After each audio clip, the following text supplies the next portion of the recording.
We're going to go from the technical science into the less technical biblical studies, but I hope that I can give you some things that will deepen your understanding of why we believe that Genesis is teaching a literal six-day creation, a global flood, and a very recent history.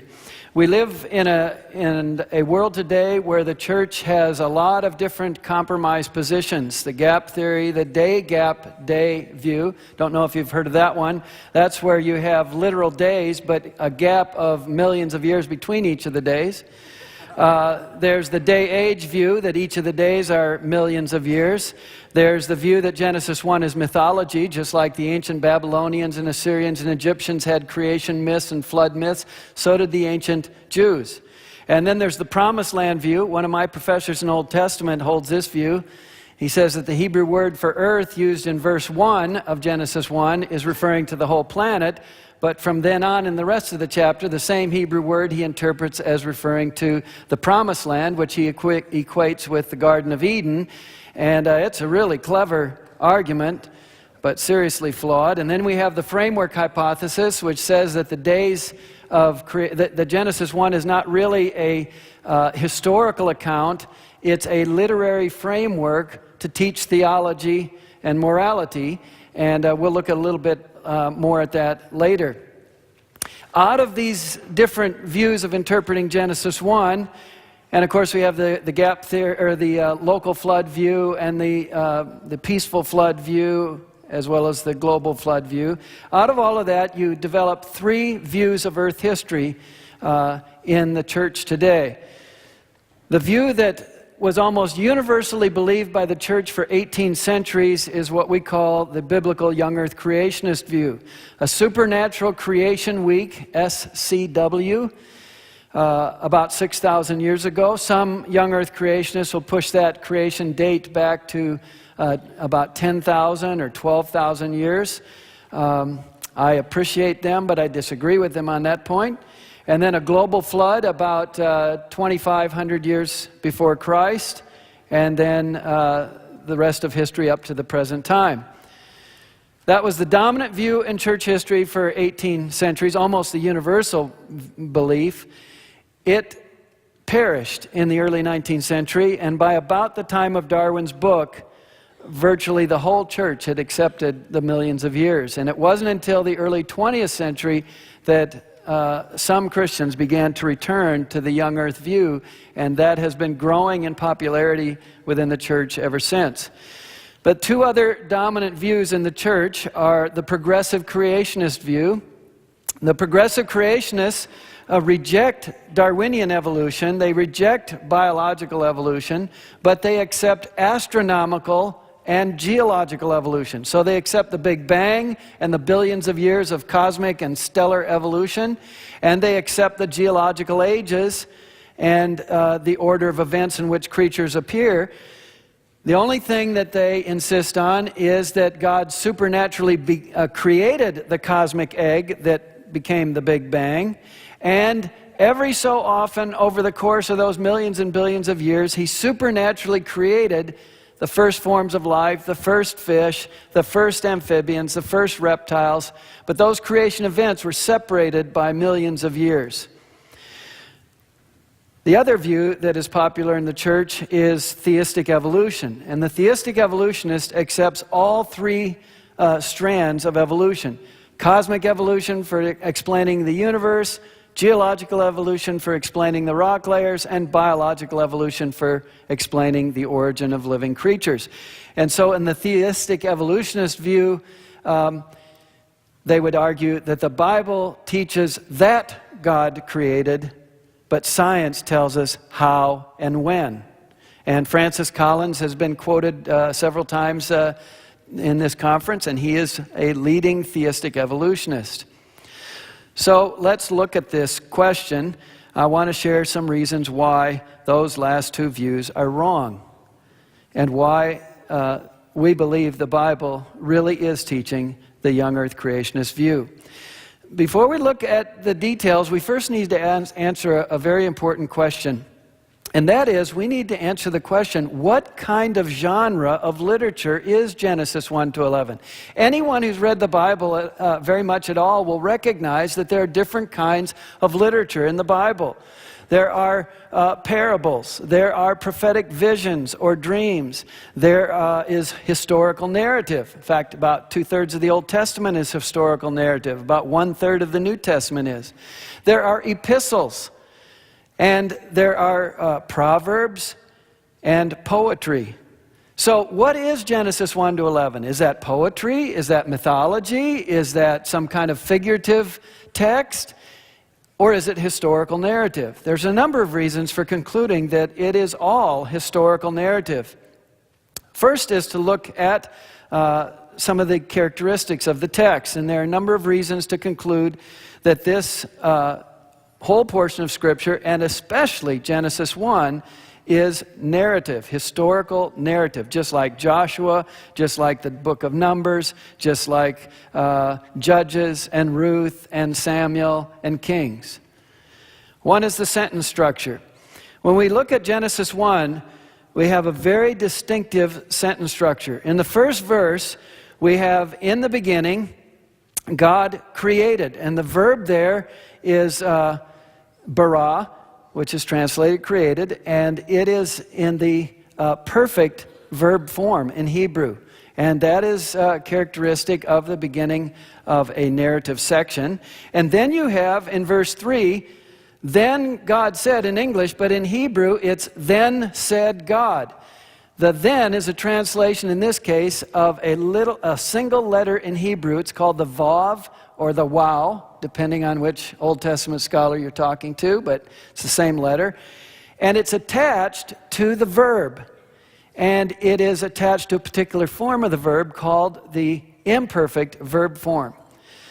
And as you go through Genesis 1, you see at verse 3, imperfect verb attached to the vav, and that verbal form is called the vav consecutive. And so you have then God said, and was light, and saw God, and separated God, and called God, and so on. Right through the whole of Genesis 1, virtually every verse begins with this vav consecutive. You go into chapter 2, chapter 3, chapter 4, all the way through Genesis. It's that vav consecutive. And that indicates the narrative, the continuation of the narrative account. The vav consecutive is almost never used in Hebrew poetry. That's a very distinctive characteristic of Hebrew narrative. And we have a chapter in the book, Coming to Grips with Genesis, 14 scholars, all theologians, defending the young earth creationist view from a theological, biblical, and historical perspective. And one of the chapters is all about that imperfect verb form in Genesis 1. And Dr. Stephen Boyd, who's a Hebrew scholar, compares Genesis 1 to 40 poetic texts in the Old Testament that nobody disagrees is poetic, and 40 narrative texts in the Old Testament that nobody disagrees is Hebrew narrative, historical narrative. And he shows that Genesis 1, on the basis of a very detailed statistical analysis of the verbs, that it is 99.999% certain that Genesis 1 is historical narrative.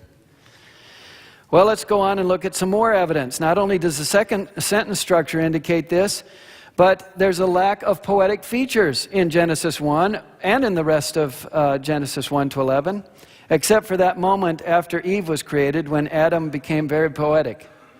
And all the men would know that if you woke up after a dream and saw a beautiful woman, you'd be poetic at that moment also. But the most important characteristic of Hebrew poetry is parallelism. I'll just give you a couple of examples. In Psalm 92, verses 1 and 2, it is good to give thanks to the Lord, to sing praises to your name, O Most High. The first half of the verse is repeated in the second half with a parallel idea. Sometimes the parallelism is synonymous, so the first half of the verse is repeated in synonymous words. Sometimes it's the opposite for contrast, but that's a parallelism. To declare your loving kindness in the morning and your faithfulness by night. The second part of the verse doesn't repeat the to declare part, but that's assumed in the context, and so you have that parallelism. In Psalm 136, you have a different kind of parallelism. Give thanks to the Lord, for he is good, for his loving kindness is everlasting. Give thanks to the God of gods. Now you have the first verse is repeating the same idea in the second verse, in the first parts of both verses, and then you have the repeated refrain running through the whole psalm. So these kinds of parallelisms are very common in Hebrew poetry. They don't exist in Genesis 1 to 11. It's historical narrative. It's not poetry. But then some say, particularly in the framework hypothesis view, that there is a sort of parallelism. If we look at the text, we see that on days 1, 2, and 3, God created the environments for creatures, and then on day 4, 5, and 6, he filled those environments with creatures. So it's a beautiful parallelism, the framework hypothesis people say. On day 1, God creates the heavens. On day 4, he fills the heavens. On day 2, God creates the water in the sky. And on day 5, he fills the water in the sky with birds and fish. And then on day 3, he creates the dry land and plants. And then on day 6, he fills the dry land with animals. It's a beautiful parallelism, unless you look at the details. And then it's not so nice and tidy. Let's look at a couple of details. On day 2, it was not the sky that was created, it was the expanse. The Hebrew word there is rakia. And the rakia was made on day 2 to separate the waters below from the waters above. When we come to day 4, we are told 3 times that God made the sun, moon, and stars in the rakia. And verse 17 says God placed them in the rakia. So the sun, moon, and stars were not created to fill something that was created on verse 1. They were created to fill something that was made on day 2. So it's not a nice parallelism. Then as far as the fish, the water was made on day 1, but seas, the specific word seas, was not made until day 3. But the fish, it said very clearly on day 5 that the fish filled the waters of the seas. So the fish didn't fill something that was made on day 2, they filled something that was made on day 3.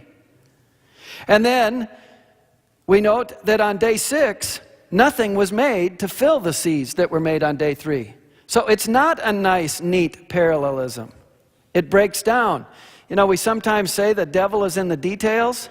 In this case, it's the Lord who is in the details. It's the devil who is in the superficialities. And we have a chapter in Coming to Grips dealing with the framework hypothesis, a very thorough analysis and refutation by an Old Testament scholar. Not only do we have the lack of parallelism in the poetic, in the Genesis narrative, we also lack figurative language. In Hebrew poetry, there's a lot of figurative language. So we read things like, the Lord is my rock. The Lord is my fortress. Well, God isn't literally a rock. He's not literally a building. That's figurative language. We don't have that kind of language in Genesis 1 through 11.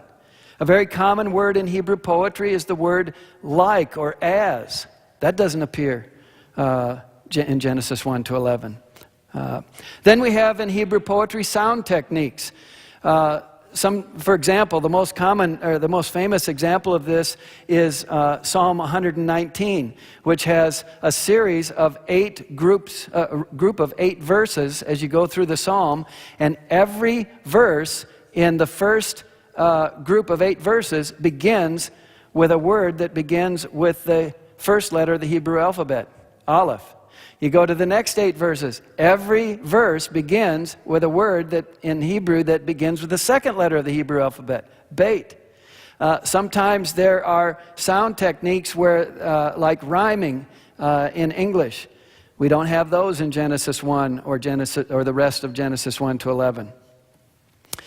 But note this, even if we concluded that Genesis 1 was poetry, that doesn't mean it's not literal history, because 2 of the Psalms are written in poetic form, but they recount the history of Israel. So Psalm 136, for example, to him who divided the Red Sea asunder, that's literal statement of historical truth, for his loving kindness is everlasting, and made Israel pass through the midst of it. That's a statement of literal historical truth. But he overthrew Pharaoh and his army in the Red Sea. So God can speak literal historical truth even in poetic form. But Genesis 1 is not poetry. So, Genesis 1 to 11 lacks the poetic features. A third evidence of the literary form is that Genesis 1 to 11 and Genesis 12 to 50 have no break in the literary style from the end of chapter 11 to chapter 12. The chapter 11 ends with a discussion of Terah being the father of Abraham and his 2 brothers. And then we go into chapter 12 and it talks about Abraham. And the chapter divisions in our Bibles and the verse divisions in our Bible were not added to our Bibles until the 15th century. They were not part of the original text. So there's no break in the Hebrew narrative. It's just history from the beginning to the end of Genesis. There's another indication of the historicity of Genesis 1 to 11, and that's a Hebrew word, toledot. It's translated in our English Bibles with the word, these are the generations, or this is the account. The first time it appears is in Genesis 2:4, when God, at the end of creation week, he says, this is the count, or some translations say, these are the generations of the heavens and the earth when they were created. The same Hebrew word, toledot, is used in Genesis 5:1. It says, this is the book of the generations of Adam. Genesis 6:9. These are the generations of Noah. Genesis 10:1. These are the generations of Shem. And on through the book of Genesis. It's used 11 times in Genesis, and it indicates that the whole book is tied together as a unity. Now, scholars disagree about what exactly these toledots indicate. There are some scholars that say that the toledot comes at the beginning of the section to which it refers. Others argue that it comes at the end of the section. And so they, in a sense, are functioning kind of like a title page. The only problem is, even in modern literature, some countries do what we do in English. They put the title page of the book at the beginning of the book. But there are some countries that put the title page at the end of the book. It's not wrong. It's just a different convention, literary convention. There's no law written in God's Word or any place else that says you have to have the title page at the beginning. So these indicate a unity to the book. And I think that they indicate that when Moses